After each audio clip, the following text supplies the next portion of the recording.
Hi friends, welcome back to Anu official. ఈరోజు నేను పోపన్నం చేస్తున్నాను. అది కారంతో, ధనియా పొడితోటి. నైట్ అన్నం వండుకునేది మిగులుతుంది కదా, అది ఇలా చేసుకొని అందులో కొద్దిగంత కారం వేసుకోవాలి. అలాగే కొద్దిగా ధనియా పొడి, అలాగే సరిపడేంత సాల్ట్ వేసుకుందాం.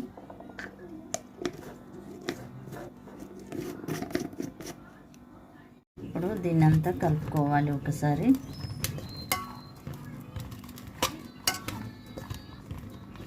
కలిపి పక్కన పెట్టుకుందాము. ఇప్పుడు స్టవ్ ఆన్ చేసి ప్యాన్ పెట్టాను. అది వేడయ్యాక ఆయిల్ పోసుకుందాం.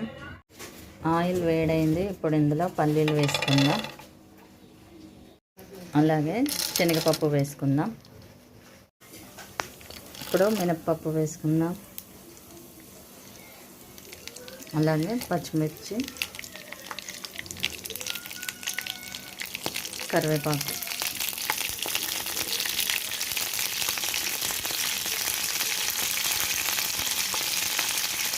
వేసి దూరగా వేయించుకోవాలి.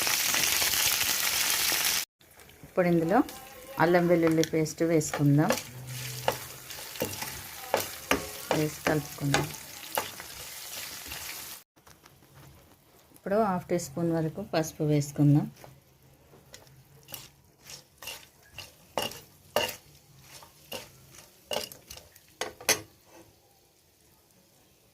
ఇప్పుడు ముందుగా కలిపి పెట్టుకున్నాం కదా, ఆ అన్నాన్ని పోపులో వేసేసుకుందాం.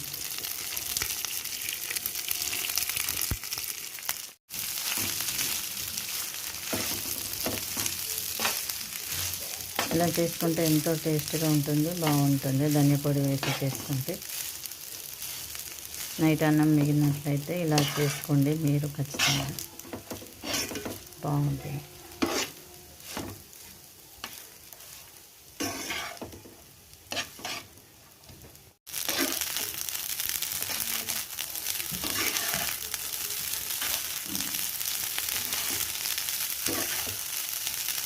ఓకే, అయిపోయినట్లే స్టవ్ ఆఫ్ చేసేసి ప్లేట్లోకి తీసేసుకుందాం. ఓకే ఫ్రెండ్స్, ధనియా పొడి పోపన్నము రెడీ అయిపోయింది. ఈ వీడియో కనుక నచ్చినట్లయితే లైక్ చేసి సబ్స్క్రైబ్ చేయండి నా ఛానల్ని, అన్ఆఫీషియల్ ఛానల్ని. Thank you.